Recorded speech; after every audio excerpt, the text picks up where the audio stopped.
Welcome to Divorce Explained. I am here today with my colleague, Steve Benmor, and we have a really interesting topic that's very, trending in the news. It's the topic of gray divorces, and more specifically, surviving the gray divorce and its financial impact.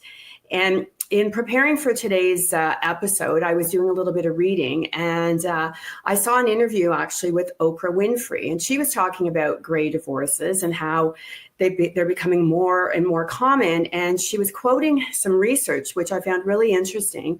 And that is that divorces in people over 60 have apparently doubled in recent years. And divorces in people over 50. So over 50, they've doubled, and over 60, they've tripled, wow. Which I found really interesting. And I know in my law practice and client base, I do have a lot of clients who fit the category of gray divorce, which we should probably more clearly define what that is. So I'll maybe turn it over to you, Steve, and you can start by explaining what that is. And do you have a lot of gray divorces in your practice? Yeah, so it's actually a very interesting topic. And I think, things tend to trend and then it becomes a life of its own. But the reality is people marry later in life. For a variety of reasons: economic, career, mobility, relocation. Some people, they've made other things in their life their priority, and then marriage comes into effect. And we use the word marriage as though that only means those people that are actually going to City Hall and getting a marriage license. But I'm including in this conversation also those that are common law, people that live together and have a monogamous relationship while they're cohabiting. So let's talk about what is gray divorce and why is it happening? Well, gray divorce is basically the description of a couple who are splitting up later in life. What does the word later in life mean? Often it means after they are empty nesters, after their children are adults and have moved out and become independent. And it's in that era when people start planning the last chapter of their life. Do they want to take more cruises? Do they want to retire? Do they want to slow down at work? Are they going to start collecting on their pension? Are they going to downsize? Are they grandparents? And is that going to be part of their day-to-day life in terms of what their roles are during the day and during the week? So the gray divorce is really a descriptive for those couples that are splitting up later in life. And the word later is, after some of those things that I've just mentioned. Now, why is this happening? Well, as I said a few minutes ago, part of it is also because people start later in life, their marriages and their relationships. But the other reason is there's been such tremendous improvements in medical science and technology. People are living longer. So if you actually watch a graph of longevity and the duration of people's living lives, it's actually much older these days than it was 30, 40, 100 years ago. And as a result of that, people are oftentimes finding themselves widowed or divorced early enough in their lives that they start a new relationship. And then the other reason is that, and I hate to say it, but we have moved into a me society. And the me society is another way of saying not to till death do us part. Meaning, if I'm not happy in my relationship, and it's been a week, a month, a year, a decade, we're living in a world right now where that person might say, I don't really want this anymore. I've got another 10, 20, 30, 40 years of my life, and I want to be happy, and I'm not happy. So I am exiting this relationship, and I'm going to find a new life at the age of 50, 60, 70, 80 years old. And I can't tell you how many funerals I've been to in the last 10 years where the eulogy includes the recognition of more than one former spouse, meaning, they recognize the father or the mother of the children who are now adult and they themselves are parents. And then they recognize spouse number two, who may have been with that person for the last 5, 10, 20 years in some cases. And so, and then on a personal note, I myself am divorced, and I myself am in a second marriage. And so I have no intention of ending it, but should I, that would be considered a gray divorce. And so we are seeing more of that now. And today I look forward to talking to you, Leanne, about what does that mean? What do you have to think about? What plans do you take? What precautions do you have to consider when it comes to this sort of thing? Well, certainly, gray divorces can be financially devastating for certain people. They've accumulated some wealth over the course of their career and over the course of their life.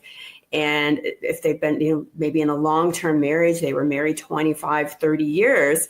And so they're essentially going to be dividing their life's savings in half at a point in their life when they don't have a long range of time ahead of them potentially to earn that money back.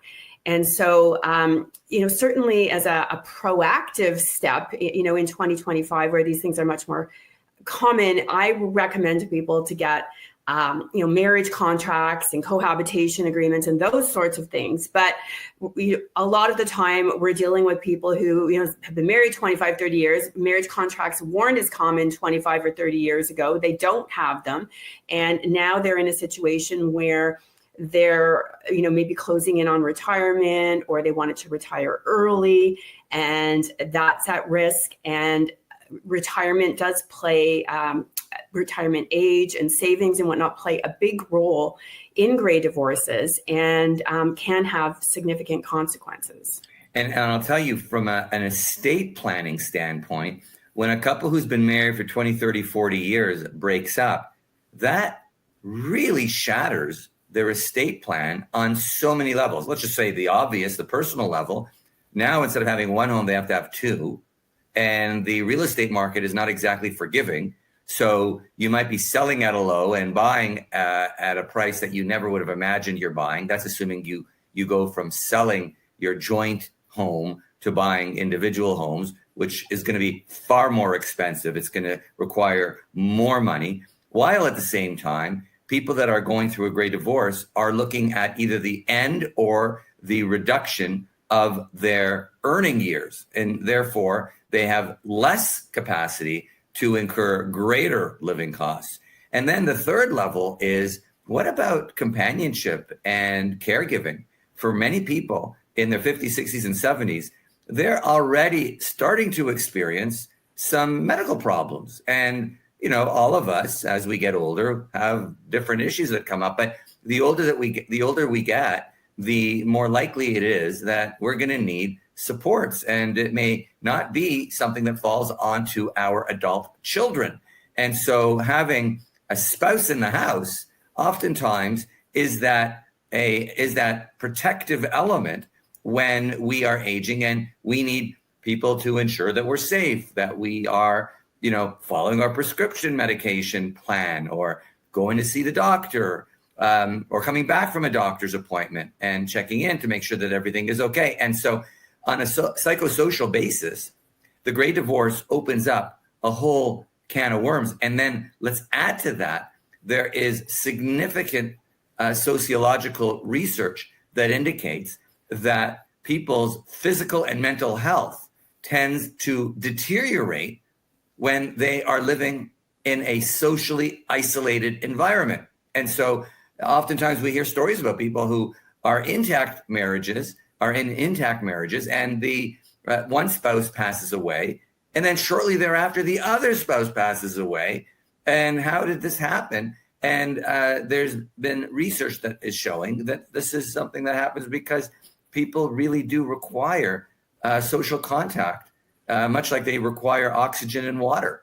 And so we have all of these circumstances surrounding gray divorce. And like I said to you at the beginning of this little blurb, which is that we now need to turn to these people and talk to them about estate planning, because now that whatever it is that they together created, now that has to be divided. They need more from less. And then maybe, just maybe, this fundamentally changes their estate plan with respect to who they're leaving what to, if they leave anything, if there's anything to be left. And secondly, who's going to be their executor? Who's going to be their attorney under a power of attorney? I mean, during marriage, clearly, one spouse would likely be the one that would be talking to the doctors in the moment of incapacity.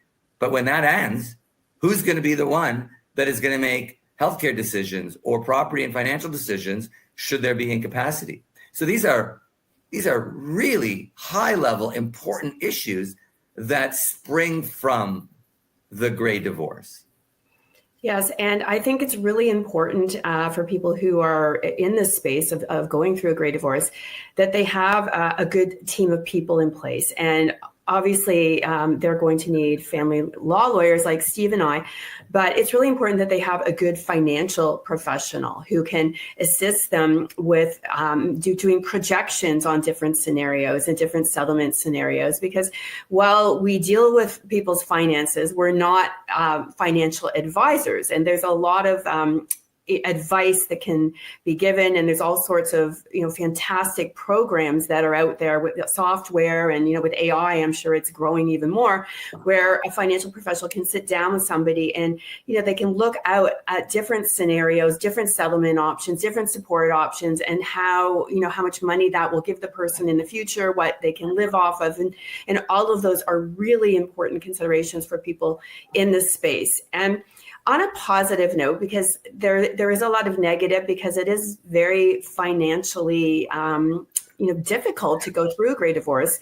On a positive note, often I find I have clients and they've been in a miserable marriage for years and years and years, and they'll say they stayed together for the children. The children are now growing, and they're looking at this person that they've been with in this miserable life.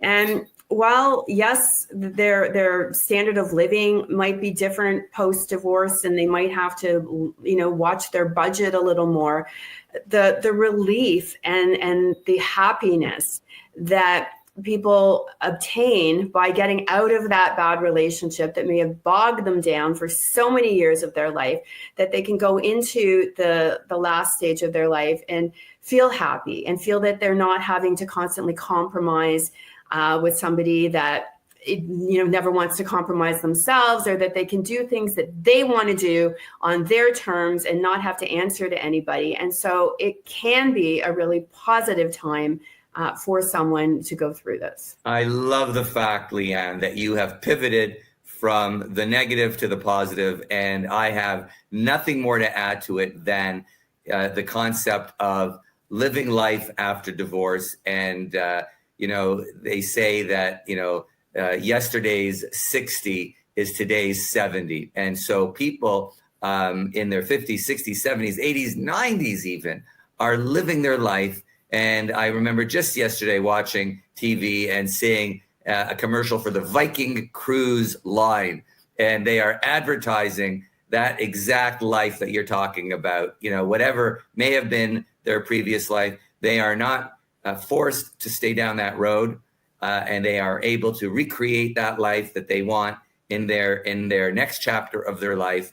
And Grey Divorce is definitely the gateway where people get to say, I want to try out something new, something different, and I am not stuck with whatever I had in the past, and I am gonna be free and unshackled and independent. And I just think that's a lovely note to end up with. So for our viewers, thank you for sharing with us and being with us today. And today's episode on surviving the Great Divorce and its financial impact. We hope that you enjoyed the subject matter, and we will see you all next time. Thanks, everyone.